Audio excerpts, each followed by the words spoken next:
Wow, you earned your keep. And I think that's something we talk about a lot, especially like, the draft just ended. We Yeah. have a new season upon us and these young guys earning their keep. And we've seen it. It's a lot easier said than done, right? It's not always easy to humble yourself enough to be able to say, hey, I'm willing to do whatever is asked of me. When you look back at that rookie year, and honestly, those first few seasons in the NFL, was it tough for you?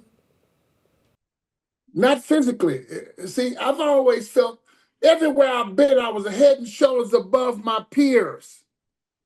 That's just the way it is. Yeah. I think the difficult part is getting adapt to the National Football League, all the outside noise and the entertainment part of it. That was a little challenging for me because I'm a guy from Houston, Texas, a big city, but at the same time, you get caught up in all the different activities around town. So when you mentioned those activities around town, what about it made it difficult for you to be able to just focus on the football thing? Because again, somebody like me, fans watching this right now, I don't think we can even fathom the things you were going through, especially back in the early 80s. Can you talk about that a little bit, and what were some of those things that really made it tough for a young brother of Houston to deal with?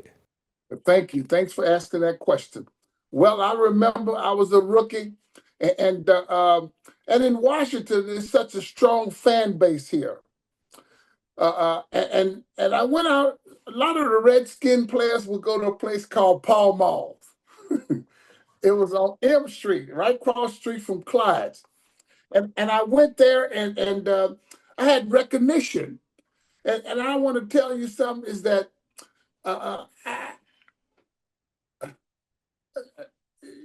the females would come talk to me. I would talk to them, and it was never that way when I was in college. But I started having some success, and I would see the females, and I'd talk with them, and they would entertain me, and hey, and we just had fun. Had fun. And within that fun, of course, you're young. You're experiencing Right. things you've never experienced before, and you're just having a good time. You don't think you're not harming anybody in your mind. You're just doing what your peers are doing. When did you start to realize or feel, or maybe it never happened, that maybe what you were doing wasn't necessarily the best for what you were trying to accomplish on the field? That's a good question.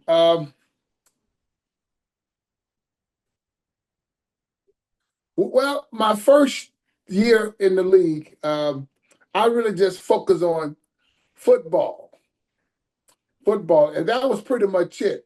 And I think going to my second or third year, uh, had a little bit more exposure. And so a lot of things was coming at you, whether the females coming and you're going to Pall Malls downtown. That was sort of a distraction.